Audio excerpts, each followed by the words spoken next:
Esta semana ustedes me pusieron una tarea muy terrible, porque hubo muchas preguntas interesantes.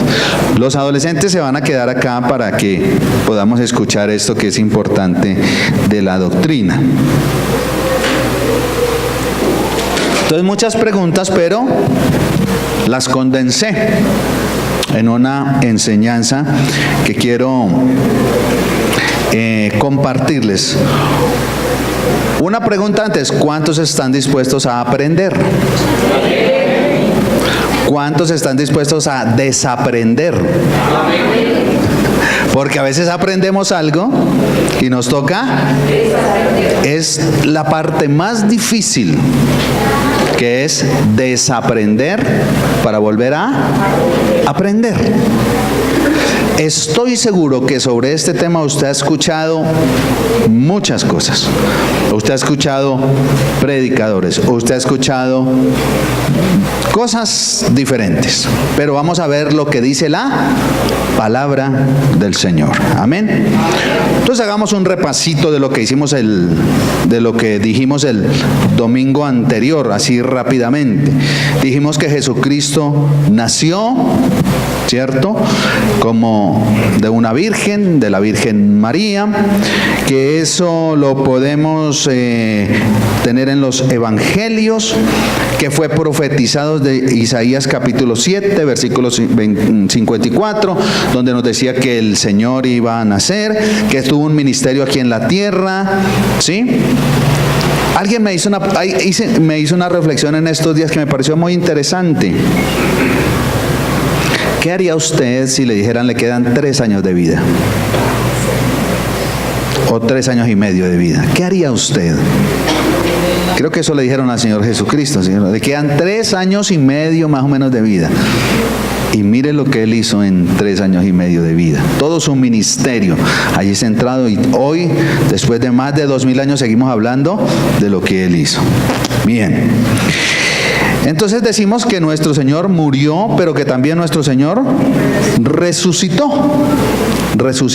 Y dijimos que desde la resurrección hasta el rapto, que ya lo explicamos, ¿cierto?, se llama el periodo de la gracia. ¿Que cuándo será el rapto? No sabemos. Ahorita vamos a ver un video que es una ilustración. En el video no es que vaya a ocurrir así, porque no sabemos cómo va a ocurrir. Solo sabemos que el Señor, lo que dice la palabra, que el Señor vendrá en las nubes por su iglesia, que los muertos que están en Cristo resucitan primero, luego nosotros los que hemos estado vivos, dice el apóstol Pablo, seremos arrebatados en un abrir y cerrar de ojos. Pero si nos vamos con ropa, sin ropa, eso no lo sabemos. Entonces, las ilustraciones y las películas pues lo hacen para que quede una ilustración, y de los videos que encontré escogí el mejor para que veamos una ilustración. ¿Ok? ¿Cómo son los ángeles? No tenemos idea, porque hablamos de los ángeles hace como 2 meses y dijimos que ellos son espíritu, que a veces toman forma corporal, pero no sabemos si son blancos, morenitos, con ojos rasgados. No, porque son espíritu, ¿sí? Si son hombres, si son mujeres, que en la Biblia siempre tomaron forma de hombre, es una cosa diferente, pero nada más. ¿Ok? Bien, entonces hablamos del rapto, que el Señor venía en las nubes, ¿sí?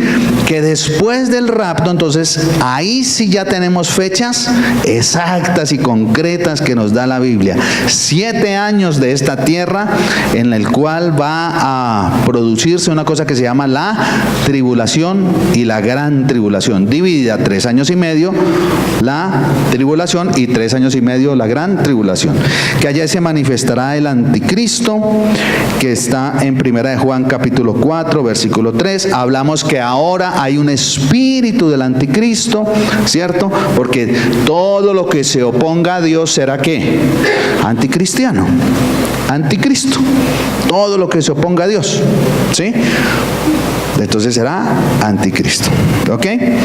Y dijimos eso. Luego entonces estará la manifestación y el reinado del anticristo. Vendrá la segunda venida, ya literal, ya al llegar a esta tierra, vendrá con su iglesia para juzgar, y entonces habrá la resurrección de los que no habían creído en el Señor. Bien. Yo creo que podemos pasar el video del rapto y luego entonces contestamos las preguntas. Entonces vamos a mirar el videito que dura como unos 4 minutos para que ustedes más o menos recreen su mente. Repito que es una ilustración, no es que así va. El pastor dijo que así, que no, es una ilustración. Amén.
Bien. Hubo varias preguntas que me hicieron. ¿A dónde van los muertos?, dijo Marvel. Yo quiero responderle hoy. ¿Sí? Entonces, hay unos muertos que dijimos que los muertos en Cristo, hay dos clases de los que se mueren: los muertos que están en Cristo y los muertos que no creyeron en Cristo, ¿cierto? Y entonces volvemos a Tesalonicenses. Yo la he anotado aquí porque veo mejor aquí. Primera es Tesalonicenses, capítulo 4, versículo 13.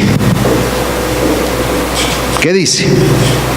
Tampoco queremos, hermanos, que ignoréis acerca de quiénes. De los que duermen. ¿Ok? Está clara la palabra. Para que no os entristezcáis como los que no tienen esperanza. Porque si creemos que Jesucristo murió y resucitó, así también traerá Dios con Jesús a los que durmieron con Él. Por lo cual todos decimos en palabra del Señor que nosotros que vivimos, que habremos quedado hasta la venida del Señor, no precederemos a ¿quiénes? ¿Qué estaban haciendo? Durmiendo. Porque el Señor mismo, con voz de mando, con voz de arcángel, con trompeta de Dios, descenderá del cielo, y los muertos en Cristo resucitarán primero. Entonces hace 8 días vimos que los que estaban muertos en Cristo de ese día del rapto resucitarán primero. Aclaro que el día del rapto no habrá esa destrucción que está ahí en el video. Nos toca hacer un video, Andresito. Porque eso ocurre al final del milenio, cuando haya cielos nuevos y tierra nueva. Pero eso no alcanzamos a mirar todo eso hoy.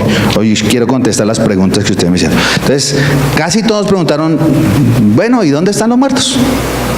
¿Sí? Entonces, dijimos que hay dos clases de muertos. Entonces, esos muertos van a resucitar, ¿cierto? Primero. Pero los que no van a resucitar después del milenio, en la segunda resurrección, para ser juzgados en el trono blanco, en el gran trono blanco. ¿Sí? Entonces, los muertos en Cristo resucitarán el día del rapto, ¿cierto? Todos los que hayan creído en Cristo. Los muertos que no creyeron en el Señor resucitarán después del milenio para el gran juicio del trono blanco. Repito, nosotros no vamos a juicio, nosotros vamos a ser arrebatados antes del juicio, 1007 años antes del juicio. Exactamente vamos a ser arrebatados para estar con nuestro Señor. ¿Que habrá unos que se salven en la tribulación? Sí, que los leímos, que eran los judíos decapitados, los que habían creído en el Señor durante ese periodo de la tribulación y la gran tribulación, que van a ser pocos, pero sí se van a salvar. ¿Y cuándo resucitarán ellos? Entonces, resucitarán también cuando venga el Señor por segunda vez. Dice que ellos resucitarán ahí y entonces se encontrarán con nosotros y vendremos a juzgar a las naciones. ¿Ok? ¿Dónde están los muertos? La Biblia dice que están en el Seol o están en el Hades.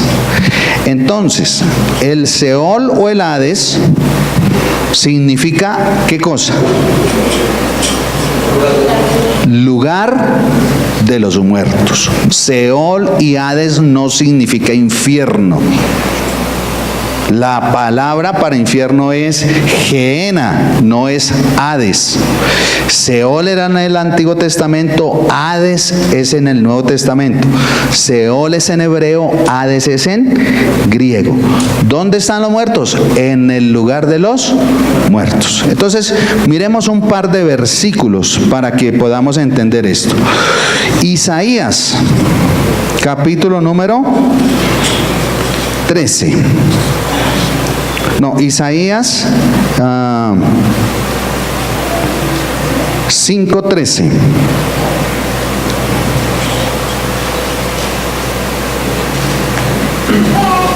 Isaías 5:13. Por tanto mi pueblo fue llevado cautivo porque no tuvo conocimiento, y su gloria pereció de hambre, y su multitud se secó de sed. El 14. Por eso ensanchó su interior el Seol, y sin medida extendió su boca, y allá descenderá la gloria de ellos, y su multitud, y su fausto, y el que en él se regocijaba. El Seol es la tumba, no es la tumba. No es el sepulcro, porque el sepulcro es la tumba donde uno entierra a los muertos. No, el Seol es un lugar dentro de la tierra donde están los muertos, un lugar. La Biblia dice que es en la tierra, en el centro de la tierra o hacia la tierra. Entonces ahí está el lugar de los muertos. Entonces la pregunta era, ¿y qué están haciendo ellos mientras tanto? Era una muy buena pregunta, ¿sí? ¿Cuántos han estado en una cirugía? Eso. Les han puesto anestesia, ¿cierto? Eso. Cuando usted se despierta de la anestesia, ¿qué le pasa a usted? No recuerda nada, porque el Seol es el lugar de los muertos y no de los vivos. Entonces ellos están, por eso dice la Biblia, durmiendo. Usted anoche se acostó, ¿cierto? No sé a qué horas, a las 10, a las 11, a las 12, otros a la 1. Bueno. Y esa mañana usted, ¡pum!, se despertó y habían pasado 4, 6, 8 horas. Y usted volvió como a su mundo real. Pero usted no se acuerda qué pasó. Por eso los ladrones dicen que cuando atracan las casas es entre las 3 y 4 de la mañana, cuando el sueño es más profundo. Y usted a veces entra y dice, entre despacito. No, ese tiene un sueño profundo, ese no se despierta. ¿Sí? Un sueño pesado. ¿Sí? Entonces, los muertos, tanto los que han creído en el Señor como los que no han creído en el Señor, están en un sueño. Están durmiendo. Entonces, ay, pastor, pero la parábola de Lázaro. Hace como 3 meses les prediqué la parábola de Lázaro, pero la vuelvo a tomar. Entonces, allí nadie en ese momento tiene conciencia de nada. Nosotros, como estamos vivos, sí tenemos conciencia del tiempo, y nosotros queremos o entendemos que los que están durmiendo tengan conciencia de como si estuvieran vivos, pero como no están vivos sino muertos, no pueden tener conciencia de vivos. O sea, para ellos no existe tiempo ni existe espacio. Una vez uno se muere, ya no hay tiempo ni hay espacio. Es decir, Dios no lo permita, yo me morí mañana, ¡pum!, ¿sí? Y resulta que en 50 años vino el rapto. ¿Qué va a hacer? Yo me voy a despertar como si me hubiera dormido ayer. Y ¡pum!, entonces yo me voy a despertar. ¿Y qué pasa con la parábola del rico y Lázaro? Y contesto otra pregunta que me hicieron, que es acerca del seno de Abraham. El relato del rico y Lázaro es una prosopopeya, es una figura literaria, es una metáfora para indicar el seno de Abraham. ¿Ustedes se acuerdan quién se recostaba sobre el pecho de Jesús? Juan. La misma palabra seno o pecho, ¿cierto? Seno es la misma palabra de pecho, es la misma palabra en griego que se usaba, que Juan usa para decir que se recostaba. La parábola de Lázaro solamente está en Lucas. Y lo que Lucas le está diciendo, o lo que le está diciendo el Señor a Lázaro, porque él está haciendo hablar a los muertos, ver a los muertos, y los muertos no hablan, no ven y no entienden. Por lo tanto, es una metáfora, es una prosopopeya en el sentido literario estricto, una figura literaria. ¿Qué nos enseña la parábola de Lázaro? Que Lázaro está con su padre Abraham. Venga, mijo, recuéstese aquí sobre mi pecho, porque su merced le tocó como sufrir muy duro en esta vida. Era un término que se usaba para cuando los papás...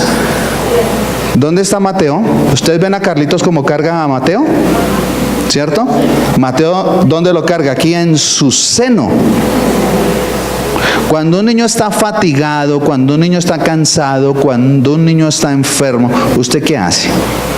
Lo alza, lo carga en su seno, ¿sí? Yo me acuerdo que a mí, yo no me acuerdo con cuál de los tres me tocaba meterme en la, creo que era con el Santiago, meterme en la cuna, porque no se dormía si yo no me metía en la cuna y me arrullaba ahí con él y lo ponía sobre mi seno, y después yo quedaba ahí, a veces me quedaba dormido como una hora y después todo torcido metido entre esa cuna.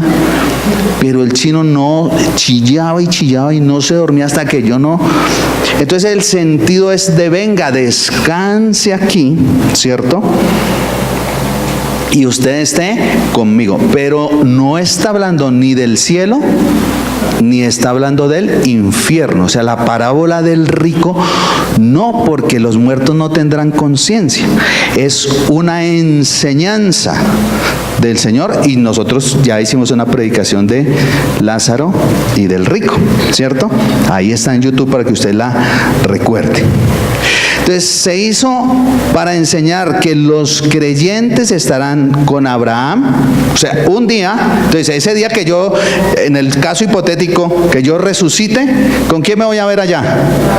Con mi padre Abraham. Entonces, como a los judíos les estaba escribiendo, les decía, mire, un día ustedes van a estar con su padre Abraham. ¿Sí? Y los que no, entonces van a ser atormentados por el fuego. Amén. O sea, no está hablando del cielo y el infierno, es una metáfora donde dice, venga, descanse, usted que estuvo bien, y usted no tiene tampoco que ver con la riqueza.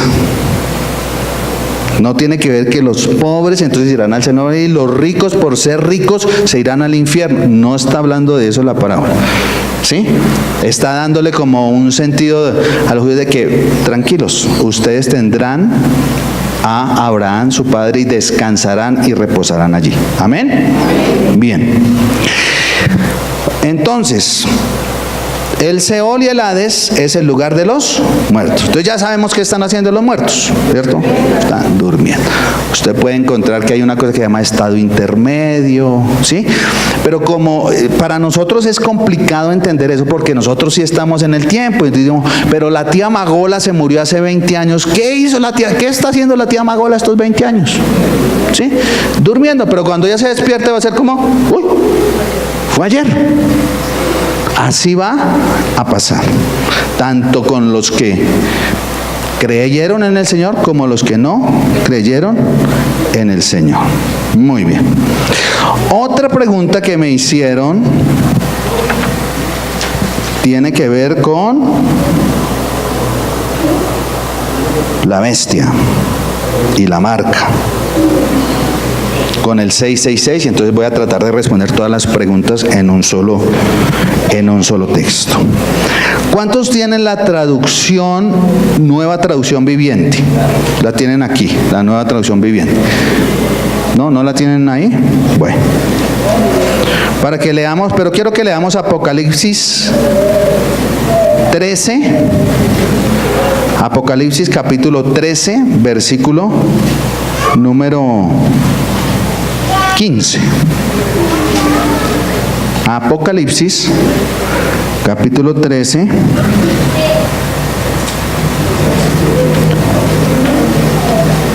leámosla un poquito antes, leámosla, ponme el 15, eso, ahí. Ahí. Entonces vamos a tomar este texto y vamos a ir mirando. Se le permitió infundir vida a la imagen de la primera bestia para que hablara y mandara matar a quienes no adoraran la imagen. Sigue con el 16. Además logró que a todos, grandes y pequeños, ricos y pobres, libres y esclavos, se les pusiera una marca en la mano derecha o en la frente. ¿Sigue? De modo que nadie pudiera comprar ni vender, y a menos que llevara la marca, que es el nombre de la bestia o el número de ese nombre. ¿Sigue? En esto consiste la sabiduría. El que tenga entendimiento, calcule. Mire lo que está escribiendo Juan. El que tenga entendimiento, calcule el número de la bestia, pues es número de un ser humano. 666. Bien. Usted esta tarde, cuando tenga un tiempito, va a entrar a su internet y va a poner Papiro 115. Papiro 115. Entonces voy a hacer varias explicaciones acá. La primera es que no tenemos los originales de la Biblia. Uy, ¿cómo así, pastor? No tenemos el que Juan escribió, ni el que Lucas escribió, ni la comunidad, no los tenemos. Tenemos copias de esos papiros. Y a medida que se han ido encontrando copias, pedazos, fragmentos de esos papiros, los han ido enumerando. Entonces el papiro 1 será el primero que encontraron, pero el papiro 1 puede ser de cualquier texto de la Biblia. El 2, el 3, etc. El número 115 fue el primer papiro que se encontró de Apocalipsis, capítulo 13. ¿Me estoy haciendo entender? El primer papiro de Apocalipsis que tenemos nosotros es el 115. Pero ¿qué pasa con el papiro 115? ¿Qué dice en el papiro 115? Que el número de la bestia es 616. Uy, pastor, ¿cómo así? Entonces, el papiro más antiguo del Apocalipsis no trae 666, sino trae 616. Pero ni siquiera trae números. Porque acuérdense que en el hebreo, en el griego, en el romano, no existían números. Los números, ¿quién se los inventó? El 1, 2, 3, 4, ¿quién los inventó? Los árabes, son números arábigos. Entonces, ¿cómo se numeraba? ¿Cómo numeraban los griegos, los egipcios, con letras? Usted pone siglo XXI y pone una X, otra X y un 1, ¿cierto? Eso es en números romanos. ¿Y son qué? Letras. Entonces, los papiros pues no tienen números, sino tienen letras. Y esas letras que aparecen en el papiro número 115 corresponden a lo siguiente. Aparece la Ji, que es esa X, una X parecida que ustedes ven allá, que corresponde al número 600. Corresponde una especie de I, que es la iota en griego, que corresponde al número 10. Y corresponde, no, devuélvete, hijo, no me hagas bullying, eso. ¿Qué corresponde? Es parecida a una C y es la capa final y corresponde al número 6. Esa letra capa final, que es como la Z de nosotros, la última. Había una última, por eso le decían, ahí está la capa y la capa final en el alfabeto griego. Pero el alfabeto griego dijo, ¿para qué tenemos dos capas? Una capa y otra capa final, y eran muy sutiles en la escritura. Entonces eliminaron la capa final. ¿Cuándo? Siglo III después de Cristo. Esto nos sirve para dos cosas. para saber que ya no hay capa final, que fue eliminada la letra del griego, pero para saber que los papiros que tienen capa final en sus escritos son anteriores al siglo III. ¿Me estoy haciendo entender? Esto es un poquito, sí, hay que ponerle todo el cuidado, ¿sí? Entonces, para describir a una persona se sumaba las letras del nombre.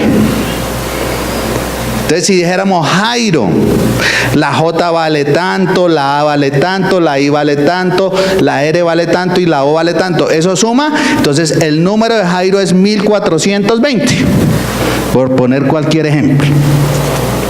Al sumar esas letras, aparecía el nombre de Domiciano. Entonces volvemos al texto bíblico. Dice, el que sea piloso, dice Juan, el que sea piloso, sume el número de la bestia y le da 616. Igual Domiciano. ¿Y quién era Domiciano? Domiciano era un emperador que gobernó justamente cuando Juan estaba predicando. Por él mató a muchos cristianos. Todo lo que le olía cristiano lo mataba. ¿Y por qué no mató a Juan? Porque estaba muy viejito. Entonces lo exilió en la isla de Patmos. Entonces Juan escribe su Apocalipsis desde la isla de Patmos con un lenguaje figurado. En Apocalipsis no podemos interpretar literalmente, interpretamos en un lenguaje figurado. Y si leemos el contexto, y a Domiciano, el mismo imperio romano, adivine cómo le decía: la bestia. O sea, Domiciano era tan malo que no lo querían ni los romanos y pues mucho menos los judíos y los cristianos, mucho menos, no lo querían. Lo apodaban la bestia. Entonces, cuando Juan está escribiendo, se refiere, dice, el que sea inteligente, súmele, que es un número de un hombre. Sí leímos así en el texto, decía en Apocalipsis, es número de un hombre, el cual es 616. En mi Biblia, Nueva Traducción Viviente, hay un asterisco donde dice 666 y abajo dice, en otros papiros, 616. Pero seguimos encontrando papiros y los números seguían cambiando. Entonces dice, pero ¿qué pasó? Entonces, ¿de dónde apareció el 666? ¿Dónde estaba? O sea, ¿qué fue lo que pasó?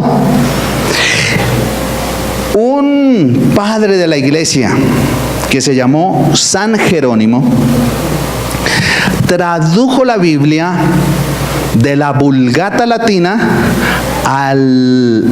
tradujo la Biblia del griego a la Vulgata latina. Yo un día les expliqué, pero voy a hacérselo pequeñito. Había unos judíos en Alejandría, en África, y otros en Palestina. Entonces, en el año 200 antes de Cristo, los griegos se encontraron un documento que era la Biblia hebrea o la Tanakh en hebreo. Y dijeron, oiga, esto está muy interesante, pero no entendemos. Por favor, alguien que nos la traduzca. 70 sabios fueron a traducir esa Biblia en hebreo, que sea el Antiguo Testamento hoy, y la tradujeron al griego. Y esa versión se llamó la Septuaginta en honor a los 70 que la habían traducido. Pero esos 70 indios le metieron otros libros, que son los libros que nosotros llamamos apócrifos y son los libros que están en la Biblia católica. no es un problema de católicos y protestantes o de evangélicos y católicos, es un problema de los judíos de Palestina con los judíos de Jerusalén. Entonces los judíos de Jerusalén le dijo: ¿ustedes por qué le metieron eso? Nosotros no aceptamos ese canon, solo aceptamos los 66 libros de la Biblia. Pero la Septuaginta tuvo mucha aceptación porque era en griego, entonces en ese ya comenzó a hablarse el griego, el hebreo, ya nadie hablaba hebreo, entonces el griego. Y Jerónimo tomó la Septuaginta y la tradujo al latín y se llamó la Vulgata Latina. Entonces, cuando Jerónimo está traduciendo Apocalipsis capítulo 13, versículo, y va a poner el número, dice: pero Domiciano ya se murió, porque él sí la tenía clara. Nosotros ahorita no, es por historia. Él dijo: no, pero este ya se murió. Pero resulta que había otro emperador, también medio malo, que se llamaba Juliano. Hijo de Constantino. Constantino dijo: ahora la religión va a ser la cristiana. Y Constantino constituyó la religión cristiana como la religión del Imperio Romano. Este Juliano era hijo de Constantino. Y cuando su papá se murió, dijo: no, olvídese, vamos a volver a nuestros dioses antiguos. ¿Cuál? Jesucristo. Entonces a Juliano le decían el apóstata, porque él rechazó. Apostasía significa rechazar. Rechazó la religión de su papá. Dijo: olvídese, aquí ningún cristiano. Y los obispos, que estaban ya por diferentes, les comenzó a quitar privilegios, les comenzó a quitar dinero, les comenzó a quitar poder. Entonces los obispos lo llamaron Juliano el apóstata. Entonces San Jerónimo, que está traduciendo, ¿cierto?, la Biblia al latín, entonces dice: ya no pongo 616, ¿qué pongo? 666, porque al sumar, ahí lo tomé de internet, le da el nombre de Juliano. De ahí salió el 666. ¿Quedó claro, mis amados? Bueno, amén. Denle un aplauso al Señor mientras tanto.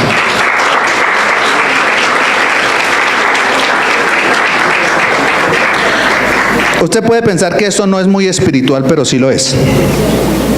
Sí lo es.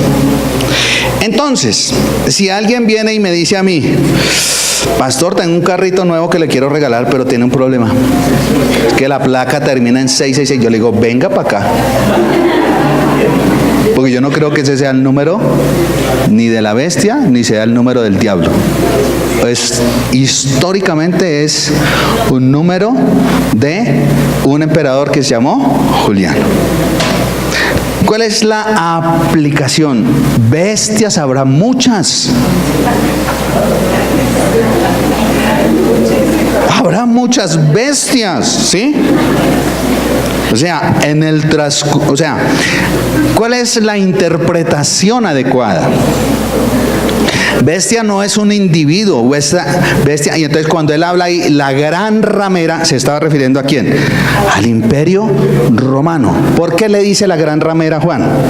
Porque para todos es conocido que el Imperio Romano decayó por su tremenda inmoralidad sexual. Un emperador tenía esposa, tenía muchachitos con los cuales tener relaciones sexuales y tenía prostitutas en su palacio.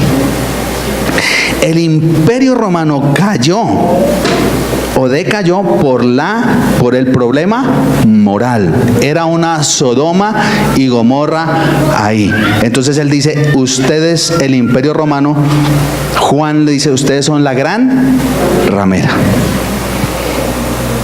Entonces, ¿El Imperio Romano será la gran ramera hoy?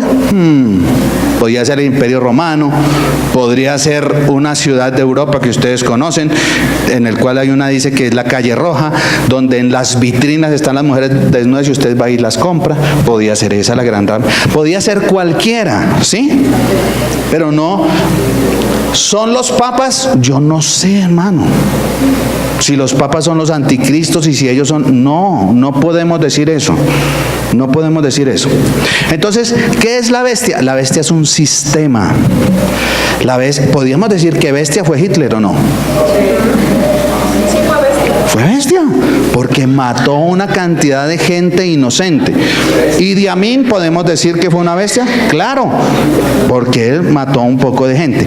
Podemos decir que el sistema político, un sistema económico, un sistema religioso, podría ser una bestia, porque en realidad bestia es un espíritu del mal que está controlando a la gente.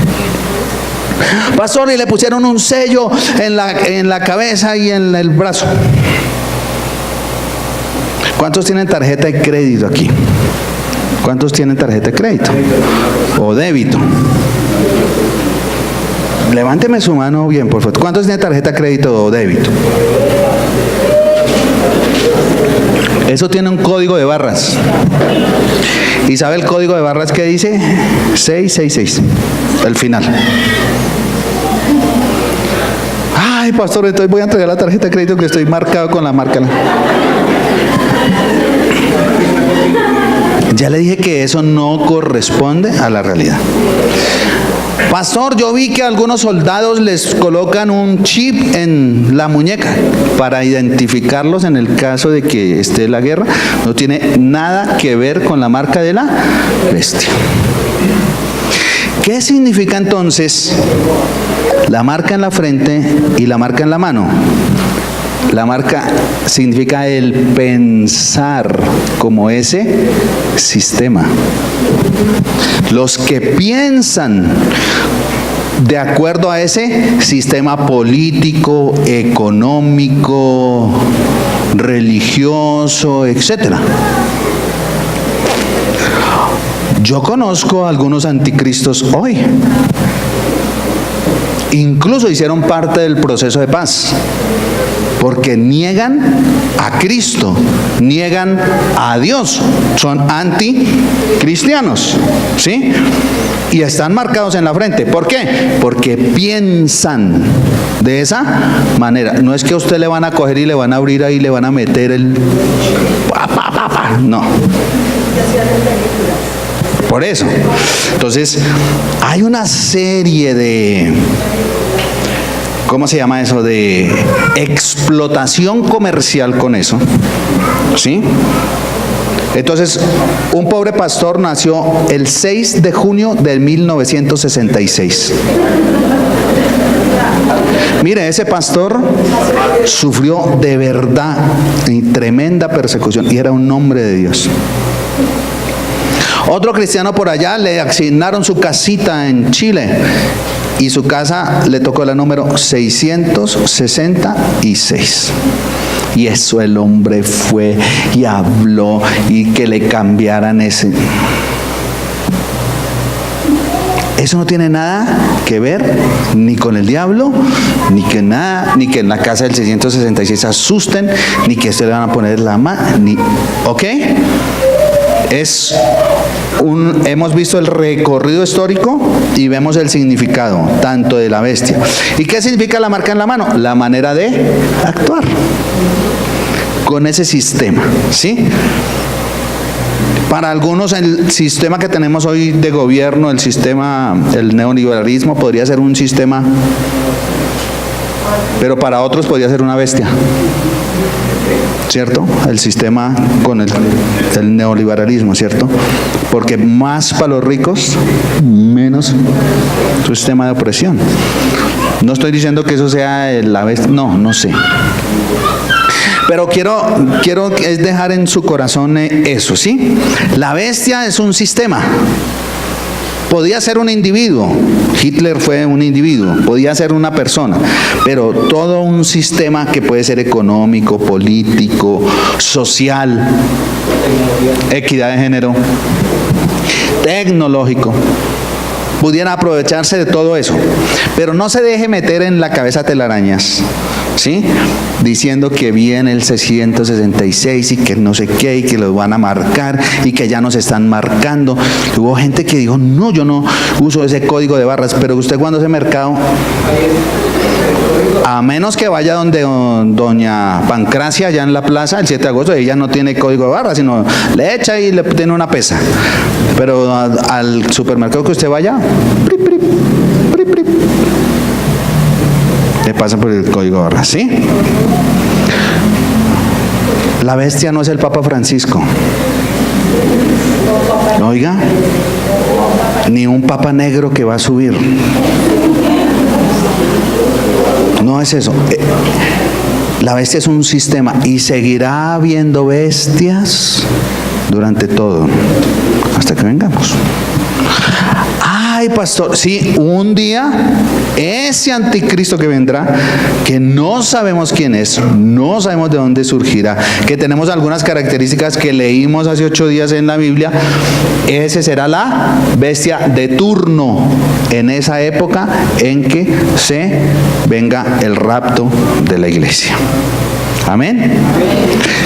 Y entonces quedó claro lo del 666, quedó claro lo de la bestia, quedó claro lo de la marca de la mano y la marca en la frente.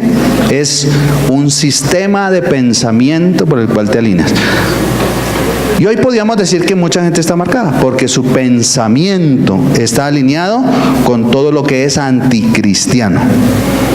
No hay moral, no hay principios cristianos, se burlan de la palabra, la Biblia para ellos es un libro anticuado, usted y yo somos unos retrógrados, etcétera, etcétera, etcétera, ¿sí? Entonces, para esa gente ya está marcada porque está con un sistema que es anticristiano. Y en la mano pues actúan, ¿sí? Hacen, la mano es con lo que uno hace, hacen de acuerdo a ese pensamiento. Amén. Entonces, libérese. ¿Desaprendió? ¿Desaprendió el qué? Entonces tranquilo, si le llega un billete de esos de 50,000 nuevos y termina en 666, usted cójalo, hermano. Es que se multiplique, ¿sí? Usted no se angustie por eso. Resumo, dije que no parecía muy espiritual, pero sí tiene que ver con lo espiritual. Hermano, nos vamos en el rapto. Pero nos vamos solamente si qué. Usted, mi amado hermano, mi amada hermana, amigo que nos visita hoy, cree en Jesucristo como su Señor y Salvador, ¿cierto? Eso es muy importante. Compórtese como eso que usted cree. En estos días hubo una curiosidad. Vino un amigo que está empezando a pastorear la iglesia y entonces me contó una serie de cosas y tentaciones y unas cosas y que me dijo, ¿qué hago? Y le dije, crea en lo que usted predica. Y se quedó mirando y me dijo, oiga, sí, ¿no? Y crea en lo que usted predica. Crea que Jesucristo es su Señor y Salvador. Amén. Yo sé que eso usted lo cree en su corazón, pero márquese en su pensamiento conforme a lo que haría el Señor. Márquese en su mano conforme a las obras que haría el Señor. Para que un día, cuando nos arrebatemos, ¡fua!, se fue a la iglesia. Llegues allá delante del Señor y te diga, hermano, bien, tú me aceptaste como Señor y Salvador, pero además, mira, tienes esta corona con estas piedritas, con esas perlitas, ¿sí? Recuerden que hay un texto, se me va ahorita en la cita, donde vino alguien y le dijo, Señor, En tu nombre he echado fuera demonios, he hecho esto, he hecho lo otro. Y el Señor le dijo, no te conozco. Ojalá conozcas al Señor. ¿Cómo conocemos al Señor? En nuestra íntima comunión con Él, leyendo la palabra, estudia esto. Uy, pastor, uy, usted es muy duro. Uy, ¿usted cómo sabe? No, lo que hice fue estudiar la palabra, y eso a la misma conclusión puede llegar usted. Busqué unos documentos, busqué en internet, busqué, y entonces encontré. ¿Sí? Para poderles explicar que ustedes aprendan lo que han aprendido. Y hay alguien que dijo, los llamaré y les bendeciré, porque cuando yo estuve sin abrigo, ustedes me dieron abrigo. Cuando tuve sed, ustedes me dieron agua. Y ellos dirán, ¿cuándo nosotros hicimos eso?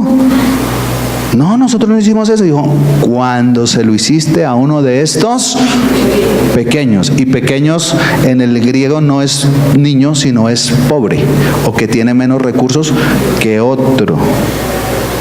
Entonces los llamaré justos. Y dijo, y a los que no, los enviaré al fuego que arde. Allí será el lloro y el crujir de dientes. ¿Que es importante la salvación? Sí, pero Santiago dijo, y a mí me gusta lo que dice Santiago, la fe sin obras no sirve para nada. No sirve para nada. O sea, es creer, claro, ese es el dogma de nuestra fe, pero demuestre, piense como cristiano y actúe como cristiano. No piense como anticristiano ni actúe como anticristiano. Así haya recibido al Señor Jesús como su Señor y Salvador. Ponte sobre tus pies y vamos a orar y a darle gracias.